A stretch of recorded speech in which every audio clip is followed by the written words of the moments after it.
abençoado, amém? Capítulo 12 do Evangelho, escrito por João, é o quarto livro do Novo Testamento. João, Evangelho escrito por João, capítulo 12, escrito assim, a partir do primeiro verso. Foi, pois, Jesus 6 dias antes da Páscoa, a Betânia, onde estava Lázaro, o que falecera e a quem ressuscitava dentre os mortos. Fizeram-lhe, pois, uma ceia, e Marta servia, e Lázaro era um dos que estavam à mesa com ele. Então Maria, tomando uma rápida de unguento de nardo puro, de muito preço, ungiu os pés de Jesus e enxugou-lhe os pés com os seus cabelos. Encheu-se a casa do cheiro do unguento. Então, um dos seus discípulos, Judas Iscariotes, filho de Simão, o que havia de traído, disse: que não se vendeu este unguento por 300 dinheiros e não se deu aos pobres? Ora, ele disse isso não pelo cuidado que tivesse os pobres, mas que era ladrão e tinha bolsa, e tirava o que havia se lançado. Disse, pois, Jesus: deixai-a, para o dia da minha sepultura, guardou isso. Amém? Amém? Amém. Glória a Deus. Este capítulo 12, que nós acabamos de meditar, ele tem uma profunda ligação com os capítulos 11 e 13, com o anterior e com o pós ele. E a ligação do capítulo 11 com o 12 era clara, nítida, pois o capítulo 11 trata da morte, da ressurreição do Lázaro. Estava aqui à mesa, eles estavam mortos, estiveram mortos, estava aqui à mesa. O capítulo 13, se você ler agora, você não vai talvez notar, perceber nenhuma referência que o ligue, que o sincronize ao capítulo 12, mas há uma conexão espiritual aqui para nós, e é uma resposta para a nossa vida aqui hoje. A ligação que há nesses 3 capítulos.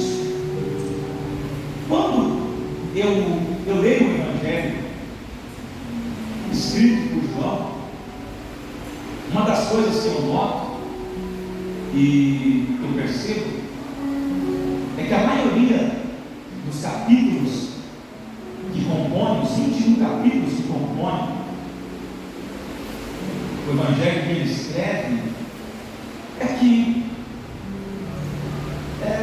todos os assuntos que trata João não trataram, a maioria deles, os outros 3 evangelhos de Jesus escritos por Mateus, Marcos e Lucas.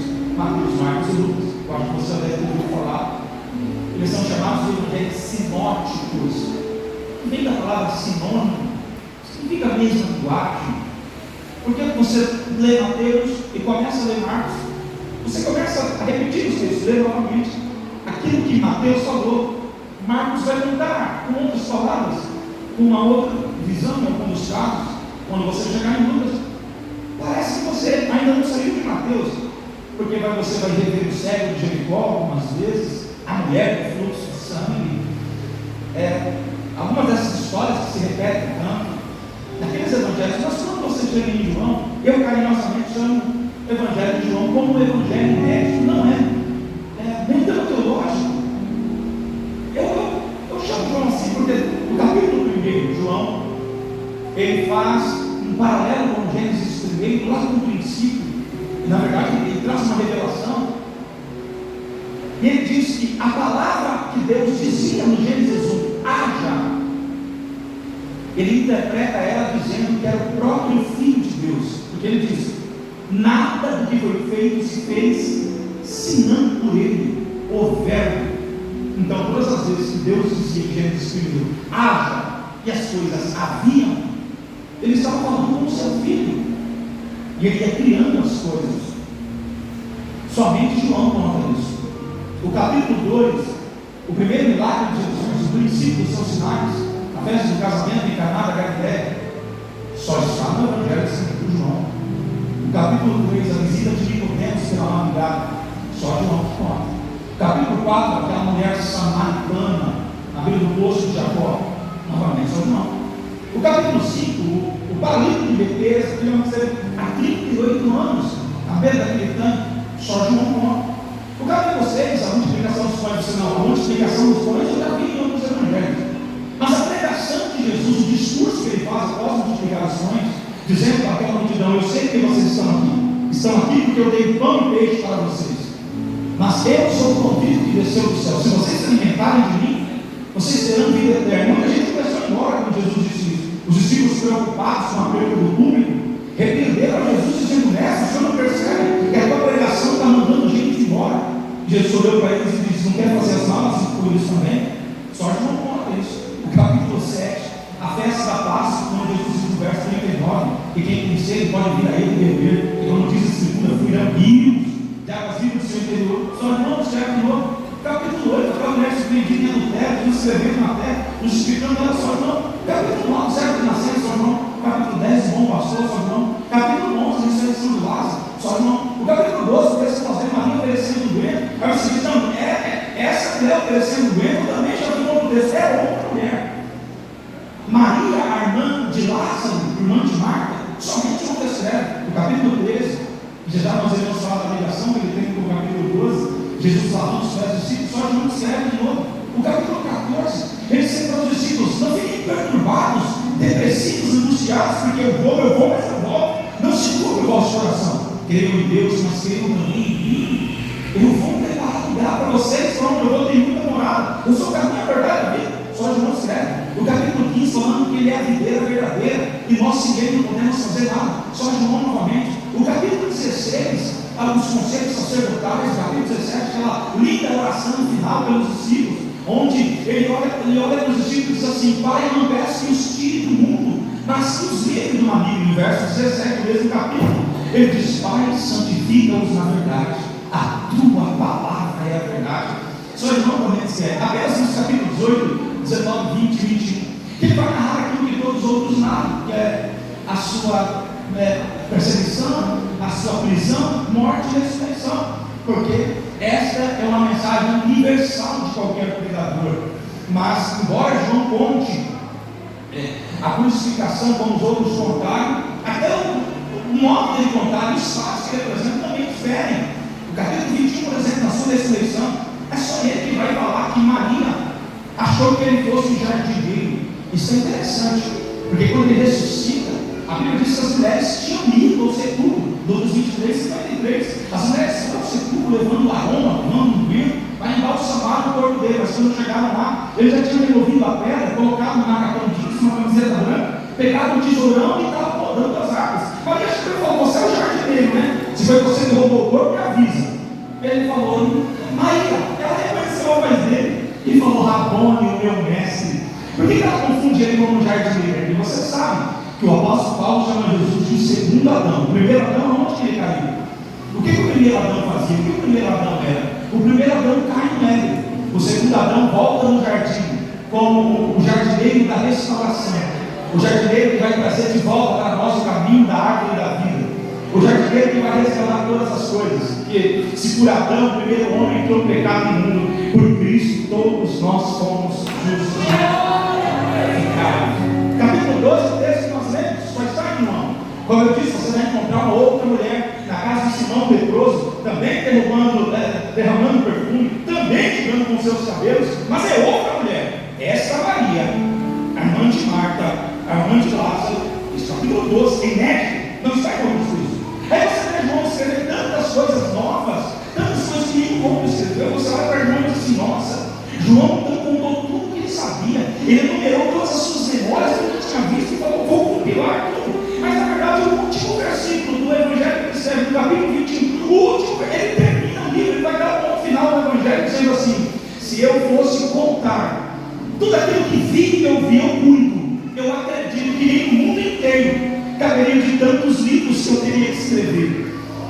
Os romanos viram esse evangelho circular e disseram: ele tem muita coisa para falar, vamos pegá-lo e vamos matá-lo. Jogaram ele num caldeirão fervente de azeite, segundo a história, e ele saiu dali mesmo. Como nem a morte conseguia tragá-lo, falou: já que a morte não mata ele, vamos isolar ele, ele pode ter muita coisa para falar. A gente joga ele numa ilha isolada, ele não vai falar nada. Quando isolaram ele em Patmos, aí ele diz assim: estava eu na ilha de Patmos, e de repente veio uma voz por detrás de mim, como de muitas cachoeiras, como a voz de muitas águas, e disse: eu sou Jesus, aquele que é e que há de vir, o primeiro e o último, o alfa e o ômega, o início e o derradeiro, aquele que esteve morto, mas ressuscitou para todos sempre.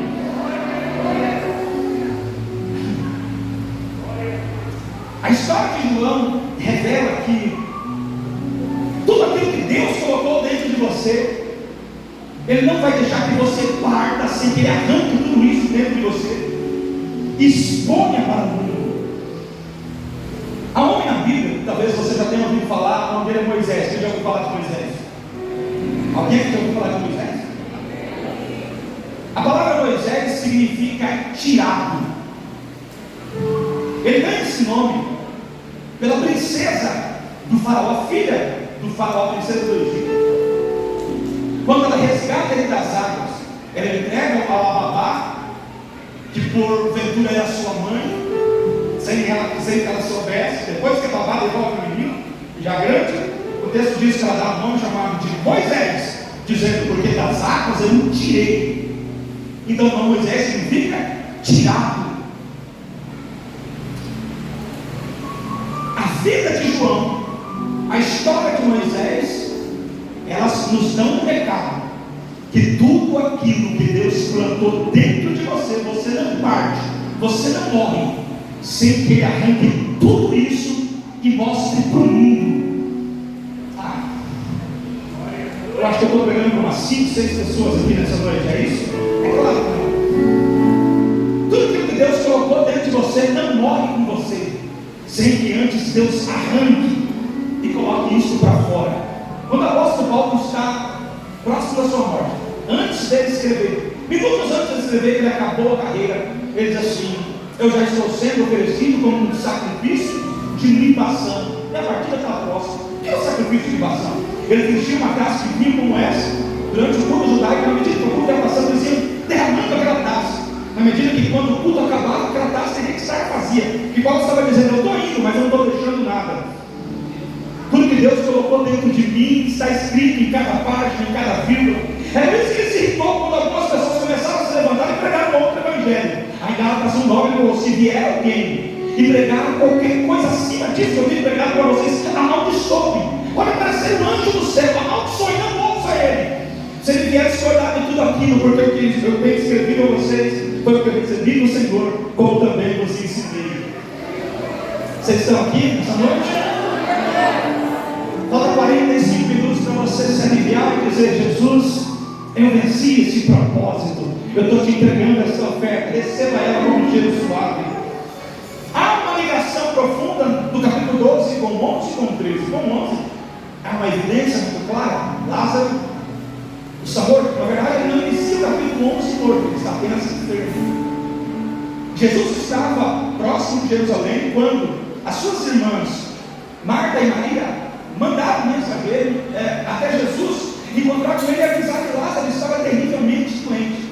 Quando os mensageiros chegam, ou o mensageiro chega e conta, Jesus diz para o mensageiro: você veio me trazer uma mensagem, mas é você que vai voltar com uma mensagem minha. Volte para Betânia dizendo: esta enfermidade não é para a morte, mas é para a glória de Deus.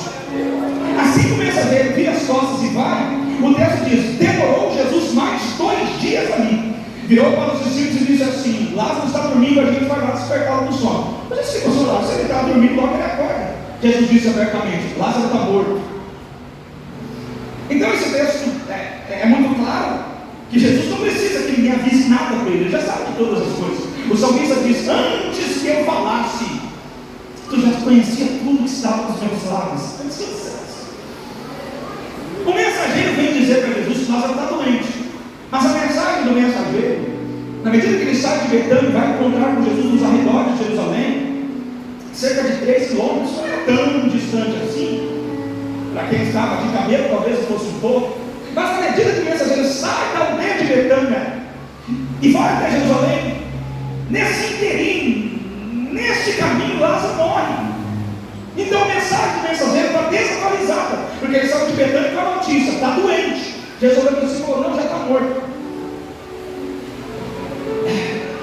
Jesus sempre sabe mais que o mensageiro. Eu não quero me atrever a querer saber mais do que o meu Senhor. Eu quero ser como aquele mensageiro. Eu posso até carregar uma mensagem de Maria e Marta, mas quando eu me encontro com Jesus, eu submeto minha mensagem dele. A mensagem de Maria e Marta me diz que Lázaro está doente. A de Jesus diz: não, já morreu, mas não vai ficar morto. A mensagem de Jesus, ela nunca desatualiza, embora a mensagem do mensageiro fique obsoleta. Ele sai de Betânia e ela diz: está doente, mas tudo diz para Jesus: está doente, já morreu. Ele não sabe, mas Jesus atualiza ele, porque alguém muito sabiamente um dia disse que a palavra de Deus é mais atual do que o jornal que vai circular amanhã cedo. Você está aqui comigo?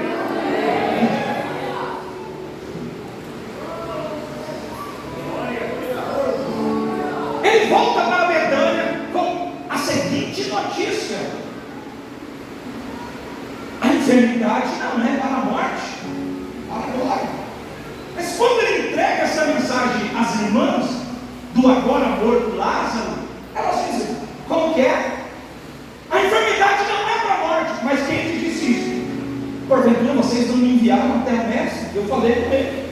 Mas não foi Pedro que falou por ele, não foi Tomé, não foi Tiago, não foi Bartolomeu, não foi um dos outros, não, foi ele mesmo, ele próprio. Não foi um recado, não, foi ele que falou comigo. Ele me deu um recado, ele mandou, falou: volte para Betânia e diga: essa enfermidade não é para a morte, é para a glória de Deus. Então nós olhamos para o mensageiro e diz assim: mas ele já está morto, ele já morreu. Jesus não veio com você? Não veio, e aparentemente ele não estava apressado em vir, porque o texto diz que ele permanece 2 dias lá. Nesse momento em que Jesus dá uma mensagem, mas não vem, qual a notícia que corre dentro do coração de Marta? Na hora que eu mais precisei, ele não apareceu. Na hora que eu mais necessitava dele estar aqui, ele não veio. No momento em que eu mais carecia da presença dele aqui, ele mandou uma mensagem, mas não veio. Jesus chega atrasado quando ele chega em Lázaro está guarda de dia morto. Sim, ele está atrasado, mas a palavra não, a palavra chegou no primeiro dia. Porque Amós 3,7 diz que não fará o Senhor dos Exércitos coisa alguma sem antes anunciar aos seus servos, os profetas. Deus não faz nada sem antes dizer. Deus é soberano, Deus é sobre todas as coisas, mas isso não significa que Deus faz o que quer. Deus só faz o que disse. Tudo que Deus disse é o que Ele quer. Você está comigo nessa noite? Vocês aqui com calma. Deus é soberano, mas não faz o que quer. Mas Deus faz tudo aquilo que diz. Tudo que Ele diz é absolutamente tudo aquilo que Ele quer. E Ele deu uma mensagem. E Ele disse que queria em Betânia: Lázaro não ficará morto. A glória de Deus se manifestará na vida dele. Ora, quando Marta e Maria recebem a mensagem do mensageiro, o contexto geral dá-nos a entender que Marta recebe de uma forma e Maria de outra. Você diz: você está apelando muito, que o texto mostra isso. Presta atenção. Em Lucas 10:38 é a primeira vez que a Bíblia registra essa amizade que Jesus tinha com essa família. E um dia lá em Betânia, a Bíblia diz que Marta conseguiu levar Jesus até a sua casa. Jesus, o próprio Deus, sentou num sofá da sua sala, enquanto ela continuava com seus afazeres, cozinhando para ele, varrendo, ornamentando a casa, enquanto a sua irmã Maria se jogou aos seus pés. Marta se colocou e falou: mestre, o senhor não se importa? Ela está aí nos seus pés o tempo todo, não vem aqui me ajudar. E falou: Marta, Marta, você está ansiosa e preocupada com muitas coisas, distraída, somente uma é necessária. Maria escolheu uma boa parte, e a parte que ela escolheu não pode ser tirada, nem pode arrancar isso dela. Então significa que a primeira vez, o primeiro encontro que Jesus teve com Marta e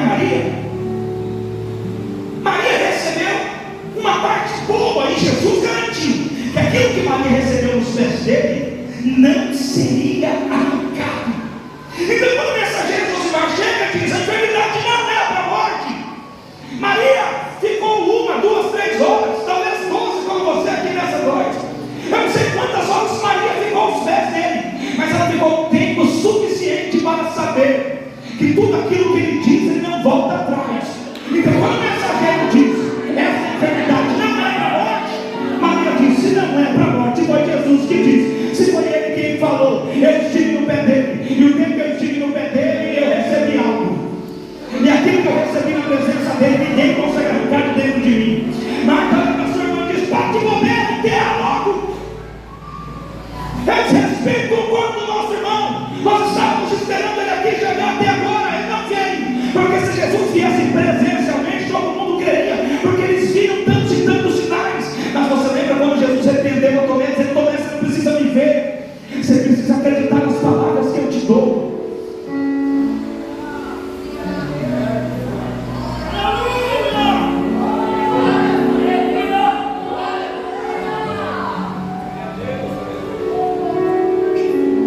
Pregador, como que você sabe que Maria tem uma resposta diferente da de Marta? É Jesus que responde.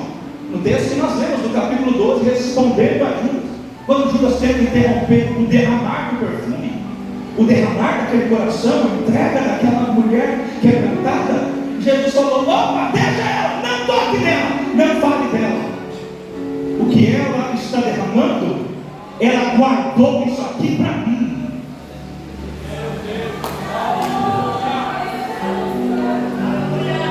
Existe algo na literatura, na leitura, para você entender qualquer texto, chamado semântica, o estudo do sentido das palavras. Então eu precisei estudar semântica para compreender. O Espírito me abriu os olhos. Ela guardou isso para mim. Em outras palavras, ela tinha comprado esse vento para mim. Olha o que Jesus diz: ela guardou para minha. Você não está lembrando o capítulo que nós lemos? Judas, deixa ela. Esse vento ela guardou para o dia da minha morte, da minha sepultura. Agora fala sepultura, mas ela para minha sepultura. Quem estava na sepultura um dia atrás? Então para quem ela comprou aquele vento?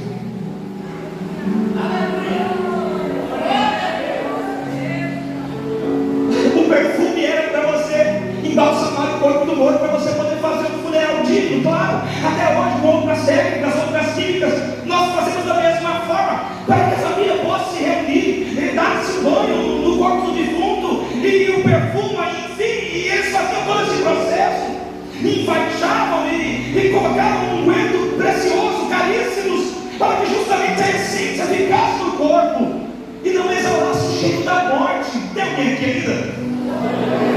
Lázaro morreu, ela foi comprar um unguento. Ela falou: meu irmão, é a memória do meu irmão, nós vamos te dar um funeral digno. Você foi um grande irmão, você foi um grande parente, foi uma grande honra ter convivido contigo, meu irmão Lázaro. Ela vai lá e compra do mais caro que tinha, mas de repente o mensageiro chega e diz: olha, não vai ficar morto não. Ela falou: já que ele não vai ficar morto, eu vou guardar meu perfume. Marta, que sempre estava ocupada, distraída, falou: que nada, enterra, sepulta. Não que Marta não tivesse nenhum sentimento, tudo pelo contrário, ela está sendo elevada pelo sentimento da morte, do luto. Ela falou: que besteira é essa?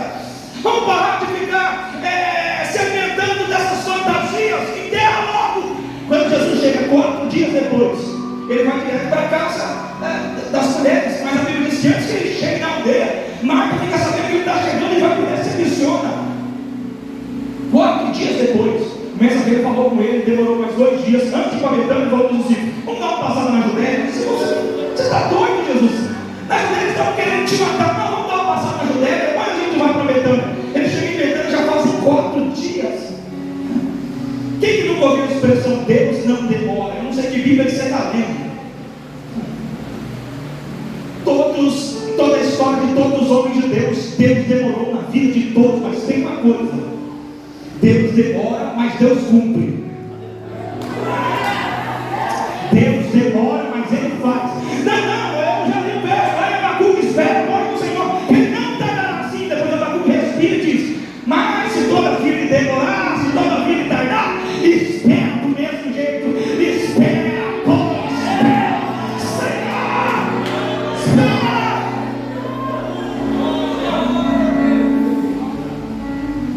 Jesus usa o tempo, não porque Ele quer nos machucar, gosta de nos ver sofrer, Ele usa o tempo para formar a nossa fé, para fortalecer a nossa fé. Imagina, se toda oração que fizéssemos, Deus respondesse em 2, 3 dias. Imagina que sentido teria esse evangelho, imagina como seria fácil qualquer coisa. Eu sei que Deus faz coisas instantâneas, porque Jesus contou uma palavra dizendo: o reino dos céus é como um homem que plantou uma semente, foi dormir, ele acordou pela madrugada, pela manhã, sem saber como, a semente que ele plantou já tinha se tornado uma árvore no quintal. Ele falou: o que é isso? É porque quando chega o tempo é assim, fogo no tempo de Deus, você planta, passa anos e nada. Quando chega o tempo de Deus, você planta numa noite, pela manhã já apareceu. Eu estou pregando para umas 7, 8 pessoas. No tempo de Deus, você lança a rede a noite inteira e não vem nada. No tempo de Deus, os peixes que procuram a tua rede, dizendo: eu quero me lançar na rede dele, eu quero ir para lá. Você nem pegou essa palavra profética aqui agora. No tempo de Deus, não é você que lança a rede. No tempo de Deus, os peixes que vêm correndo atrás de você.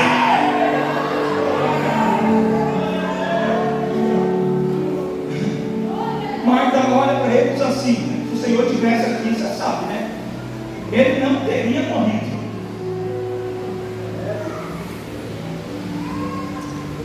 Aleluia. O sentido de Deus aqui. Ninguém nunca conseguiu morrer do lado de Jesus. Os ladrões da cruz, Jesus entregou o Espírito para morrer antes, porque se eles morressem, eles tinham ressuscitado na cruz, ia voltar a sofrer. Se eu entregar o Espírito, ninguém morre perto dele e continua morto. Por isso diz: desperta, ó tu que dormes. Efésios 5 diz: levanta-te dentre os mortos e Cristo te esclarecerá. Ninguém padece perto dele, fica com fome. Ele olhou para aquela multidão e falou: é injusto que eles estão aqui há 3 dias em jejum, que a gente despeça de mãos vazias. Quando vocês têm aí, meus discípulos, nem 200 dinheiros daria conta, mas vocês têm o quê? Só tem 5 pães, isso aqui serve. Pai, graças te dou, alimenta a multidão dos discípulos. Ninguém padece perto dele e continua faminto, ninguém morre perto dele, ele continua morto. Estou vendo Jesus aqui. Jesus, quando morreu, não foi sepultado num cemitério. José de Arimateia pegou tudo que ninguém nunca havia antes sido colocado. Porque se colocasse Jesus no cemitério, não daria conta. Porque a Bíblia diz, quando ele ressuscitou, Mateus 28, a Bíblia diz que muitos santos ressuscitados foram vistos pelas ruas de Jerusalém. Porque Paulo diz: se Cristo morreu, nós morremos com ele, mas ele ressuscitou, com ele também ressurgiremos em glória. Em glória. Em glória. Deixa eu ver quem depois de 12 horas ainda está ressurgindo em glória, em glória, em glória, em glória, em glória, em glória, em glória, em glória, em glória, em glória.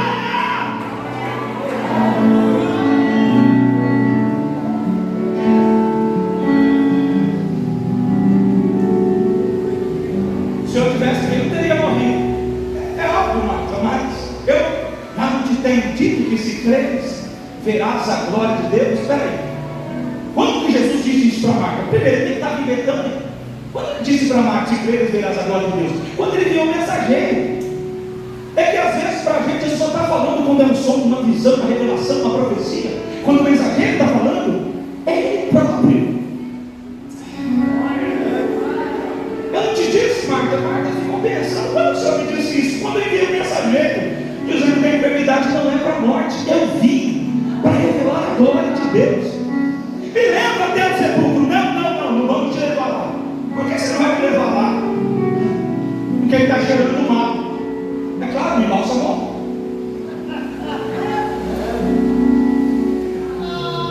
Maria chegou correndo. A Bíblia diz que Maria veio depois. Jesus mandou chamar, ela chegou correndo. Jesus olhou para ela. Marta falou: não vamos no sepulcro, cheirando mal. Maria olhou para Jesus com medo da mãe e falou: o Senhor disse: eu acreditei, perfume está aqui comigo. O Senhor disse que vai levantar um das 6 aqui, vale mais de 300 dinheiros. Se eu vou jogar mais um ano de trabalho fora, eu vou crer na tua palavra. Vocês não pegaram isso aqui? Se você acreditar e ouvir a voz do Senhor teu Deus, você vai não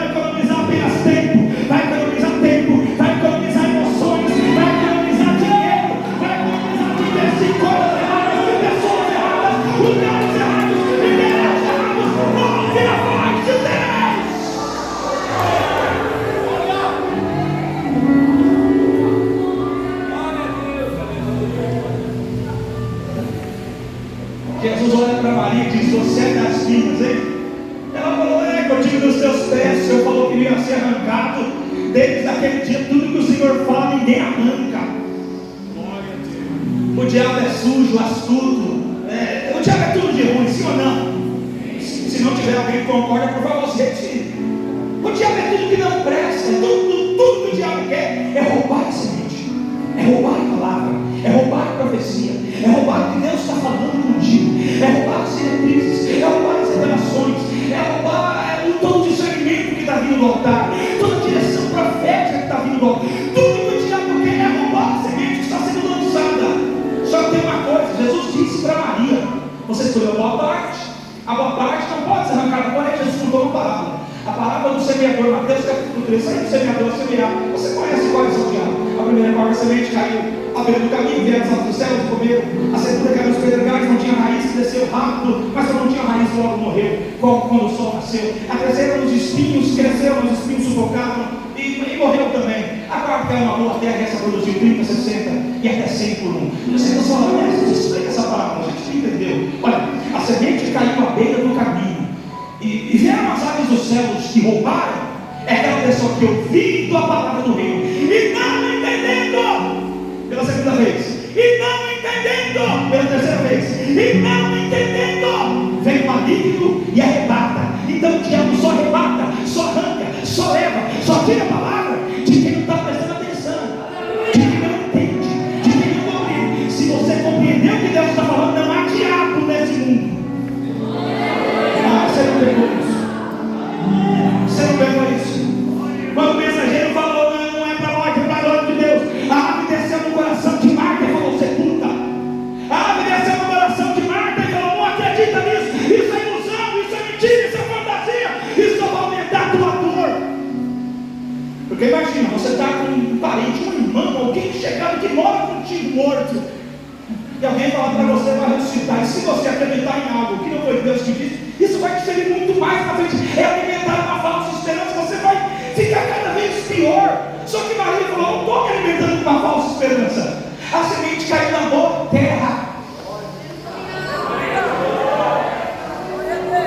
Sai daqui. Jesus falou, então Marta, está preparada? Me leva perto do túmulo. Chegando lá, a Bíblia diz que existia uma grande multidão de fariseus e religiosos na casa dela para consolarem elas.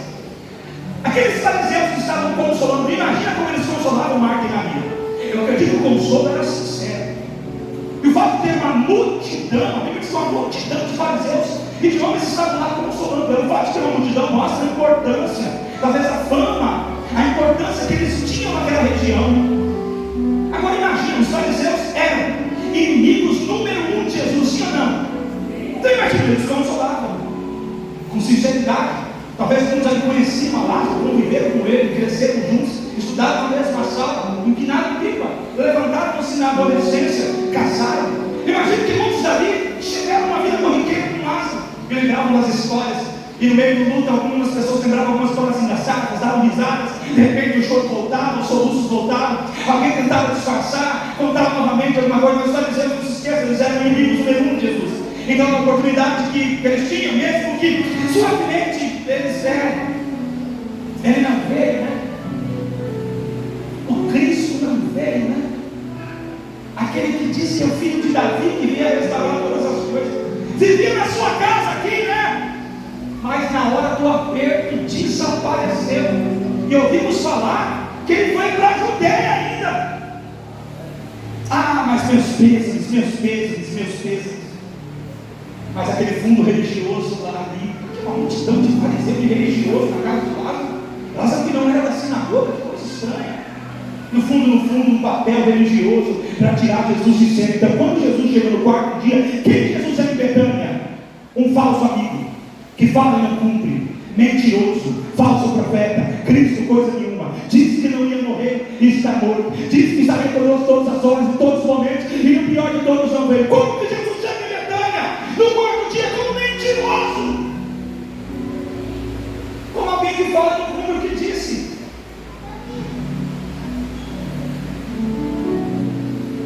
Jesus chegou e falou para os fariseus: removam a pedra. Aqueles que removeram a pedra, que abriram a porta da saída de Lázaro, foi aqueles que fermentavam que Jesus não era o Cristo. Você não está aqui comigo. Aqueles que abriram a porta para a passagem da morte para a vida de Lázaro eram os opositores número 1 de Jesus. É aqueles que diziam que ele era Cristo, coisa nenhuma. Jesus falou: é vocês que não acreditaram que eu vou usar para abrir a passagem